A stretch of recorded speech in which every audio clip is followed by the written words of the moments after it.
Scotland came into this Nations League match against Portugal with a record that could make any Scotsman cry, but by the end of it, it was Cristiano Ronaldo who was crying his eyes out. Welcome back, guys, to Fog Football. Scotland have got a point on the board in the Nations League, and it has came at the expense of Portugal and the expense of Ronaldo. Yes, no need to cry. The bottle is dry, Steve Clarke. We end it the winless run. Well, I tell you what. With a point. That's how great it was. Steve Clarke's bottle might be dry, but Ronaldo's tears certainly are not.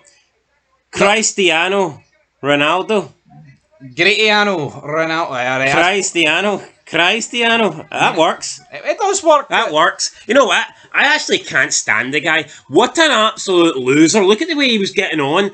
And because, first of all, time was up, right? See that attack that Portugal got in the last minutes? That shouldn't even been allowed to happen, right? That was over the time. And then he's complaining because they won a corner about 30 seconds after the 4 minutes of added on time. And he's pure throwing a little temper tantrum because he never got to take the corner. It's a Nations League game that means nothing. See if this is a World Cup final and you're chasing equaliser, I mean, you can almost understand it. But even before this, there was like moments before this where I think he was appealing for a corner. I think it was a shot and he claimed that, you know, it hit a Scotland player on the way out. And he's literally begging the referee, man. He's putting his hands, he's claps his hands up together and he's begging as if he's in church or something. It's like, what a loser Cristiano Ronaldo is. And I know that might come rich coming from a broke guy and he's obviously a billionaire and whatnot, but seriously, pathetic, man. Grow up. This is it's a Nations League game. And this guy was pleading for a corner. Look at Steve Clarke. He should be the guy pleading, whether that be for a drink or whether that be for a W. Steve Clarke should be the guy on his knees, desperate, begging, praying for something good to happen to him. Ronaldo's praying to God, just so he can get a corner, man. Seriously, this stat padding bastard, I hate him. The fanboys will be licking his arse though. They'll be like, oh, but that's just the competitive edge that he's got. No, you know what? You can talk about competitive edge. I think the guy's been done for a good number of years now. He's nothing but a poacher. I think he doesn't offer it much. No, he is simply stat padding, man. He just wants to stand up and literally all he wants to do is stand up top, man, and try and get tap-ins at this point. Yeah, it's like, I respect, right, Ronaldo, of course, one of the greatest players of all time, right? Can't take that away from him. But the reality is, he is a bit of a gun. And I do think he's holding Portugal back. I mean, at the age of, what age is Ronaldo? He must be 40. He must be. 40, 41. There is no reason for him to start every game for Portugal, right? Especially this game. I tell you what, though, there's one guy that is old as well, and he's not holding Scotland back, and that is Craig Gordon. I think Craig Gordon has done enough in the last 2 games, in my eyes at least, to be the Scotland number 1 again. Because, honestly, I don't think that he had to impress that much over the last 180 minutes. Because I just personally do not rate Gunn. I think Gunn's jersey was there to lose. And for me, he has lost it. I think Gordon... Yeah, I don't think Gordon's been... He's not been tested that much. I wouldn't say he's been magnificent, but I think he's looked more solid. He's looked to have a safer pair of hands than any time we've seen Gunn playing nets. I mean, look at the last time we played Portugal. I mean, Gunn literally gave them the first goal. Yeah, but I feel like Clarke's got no loyalty. I think when Angus Gunn returns... But see... Loyalty? What are you talking about? He keeps playing the same... He's got loyalty to like a Kenny McLean. I mean, Kenny... I thought Kenny McLean was alright tonight, but my point is, right, you know what note it should go on? It should go... See this 11 and the subs that get brought on? They got a point against Portugal. Alright? So they should be kept in. See the fact that, Adam started and things like that. But no, once players... I get it, there's big players to return for injury like Tierney and McGinn. Right? Yeah, they go into the starting 11, no doubt. But I tell you what. I tell you what about Kieran Tierney. I don't think we've been that bad at 4 at the back. I think 4 at the back's been alright. So I don't necessarily... But then, I would probably start him over Robertson. I think Robertson's pish. Before we get away with Anthony Ralston, oh my lord. Yeah, look, I spent more of the game on his arse than on his feet. I don't care who plays right back. I mean, it can be Tierney, it can be Hickey, but it can't be Ralston. Can we all accept that? That Ralston is a ticking time bomb? Another guy that has done himself proud over the last two games for me, Big John Suter. I've always defended this guy. I've always said that I believe he is one of, if not the best centre backs in Scotland, and I think he's stepped up recently, not only for Rangers but for Scotland as well. And yeah, I'm a little bit annoyed. He's a traitor and he left us to go and join Rangers. Absolutely, but I'm not going to sit here and bash the guy and pretend that he's a crap player just because he left Hearts. Always been a fan of John Suter, and he won the Man of the Match award tonight, and I think that's probably fair to be fair. Deserved it, in my opinion, our best centre back at Scotland at international level. And I'm still kind of shocked that he actually did not get taken to the World Cup, that he was one of the players to miss out. Yeah, I did understand Clarke's decision, but you know what? I think Suter's been great this season. It's not his fault. He's surrounded by shite at club level and shite at international level. Because you look at either fucking side of him, like it's scary. But yeah, I mean, I thought Hanley had a good game tonight as well. I think there was a lot of good games out there. I think to draw 0-0 with Port. You know what? I'll hold my hands up, right? I think in these 4 games we've been good. Just the results haven't been now, there. can you make it clear? Can Big Stevie Cool make it clear that I am pro Steve Clarke and I have always been pro Steve Clarke, despite having some complaints about the Euros in this current run? Can Big Stevie Cool just clarify that you're the guy that wants him out, and I've always defended Steve Clarke, and I'm a big admirer of Steve Clarke, and I was the one that actually wanted him to get the Scotland job in the first place? For people saying that I've been desperate to get Clarke out, what a load of pish. Aye, that was you, aye. Well, it was me that said it, but you're the man that loves Steve Clarke. Thank you. I don't know, he must buy fucking Jambo tears and bulk or something. Can you sign that as well? How much alcohol's in Jambo tears, by the way? Can you sign that as well, by the way? Bloody BSC. I'm sick of people saying that I'm Steve Clarke out and that I've got something against Steve. I've got nothing against Steve Clarke. Massive fan of the guy. I mean, he done something that I was beginning to think I'd never see, and that's get my nation qualified for 10 vodka bottles back to back and live to tell a tale. Well, he probably could do that, but he's probably done it. Am I kidding? But he's got Scotland to two tournaments back to back. No, but listen, see Scotland. See over the years, like you could have easily been forgiven for believing that I'm never going to see my team qualify for a tournament. Of course, because it was just time and time again where we failed and failed and failed. But he's qualified for, and I get it. It's easier now, and I get it. We've got arguably the best squad of players that we've had in my lifetime. So, I mean, I get that. It's easier. We've got a good squad. But, I mean, he's also won both nations. He's also topped both nations' leagues that he's been a part of as well. So, I mean, people, we need to start giving this guy some credit. Yes, the current run's not good. But up until, when we beat Spain, we were on top of the world. And I get it. Since then, it's not been great. But I have seen the improvements.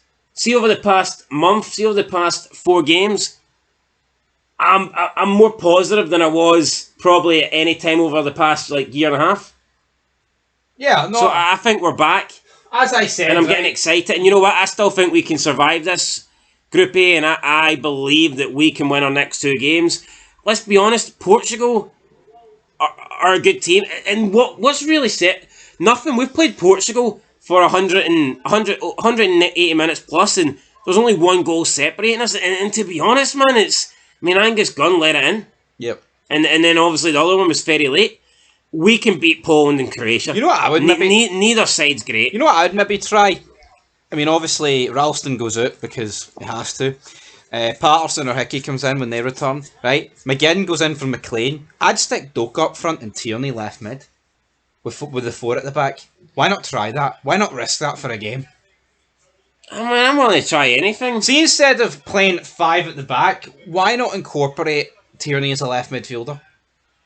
Or if Robertson feels he's better suited than he does the left midfielder role. I think I'd rather Robertson. Yeah, because obviously Tierney's the left centre back, so why not do that? Yeah, no, for me because I think Adams and Dykes, man, I think it's right, you aren't scoring. I mean, ideally I'd probably put Shankland up front, but as of right now I can see why people wouldn't want Shankland up front. But I thought Devlin played really good today when he came on. Great block. I mean, who else came on? Dykes, Gold. Ryan Gould's doing all right.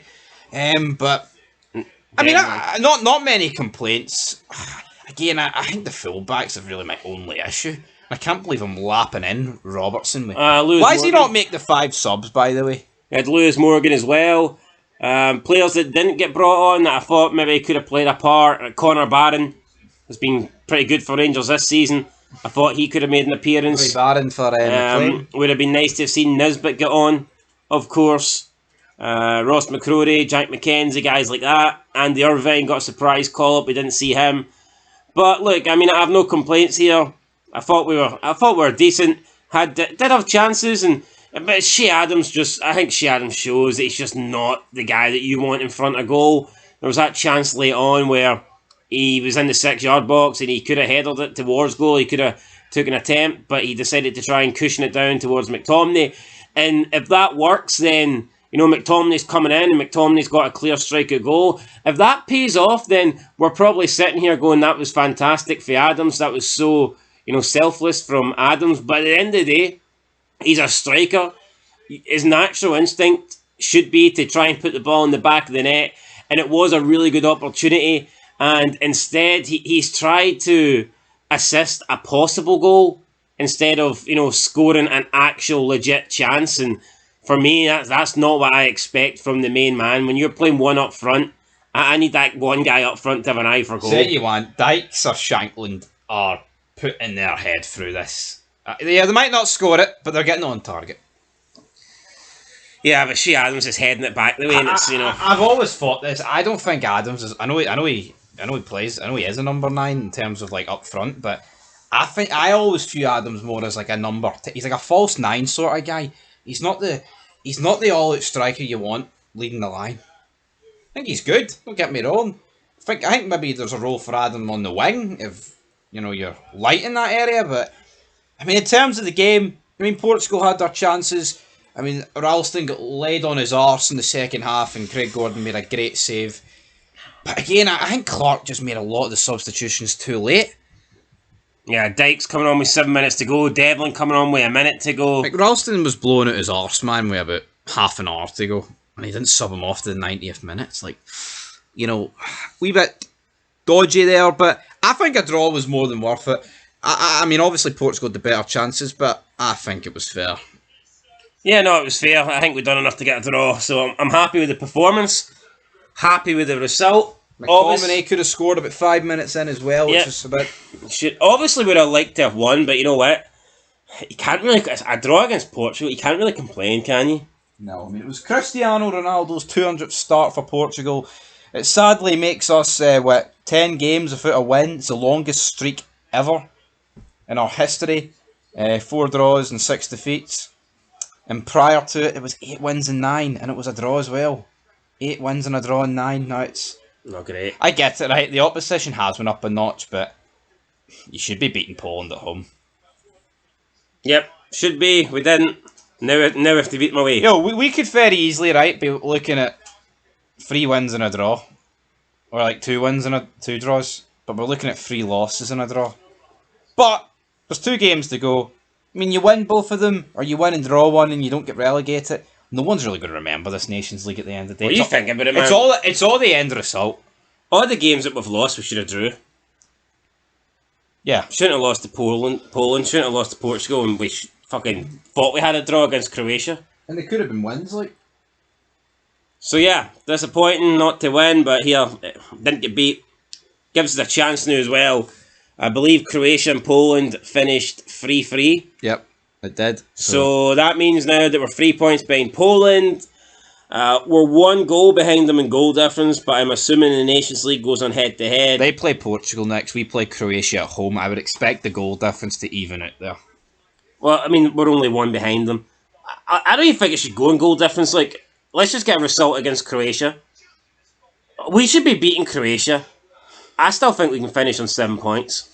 I agree, but at least we're off the mark now, man, because, no fucking points is pish. See no reason why we can't finish second, to be fair. Well, hopefully, I mean, Croatia do obviously have to play Portugal and us, and if we are to finish second, we need to beat them, so you would expect Portugal to beat Croatia. I mean, a positive again is We're the only team to draw with Portugal so far. Yeah, we are. So that's it. I think that's where we're going to end it. That's where we're going to end it. Let's just wrap up with this. Thank fuck the international break's over. Like, I know it's only Tuesday and we've got a bunch of days to go, but this has felt like the longest one ever. It has, but I tell you what, it would have felt even longer had we lost tonight. So yeah, big point. Cheers to the lads. John Suter getting man of the match. I think there's a couple of players that you could have gave it to, but yeah, I've no issue with Big John getting it. And hopefully now we can build. And I'm actually looking forward to the. Well, no, I won't go that far. I don't want to break domestically, but I'm positive going into the next international break. I do believe we will get results, and I think that we will finish above Poland. I'm not going in praying or clinging on to a chance. I'm actually going in expecting to get the results that we need. So, yeah. Anyway, guys, that's it.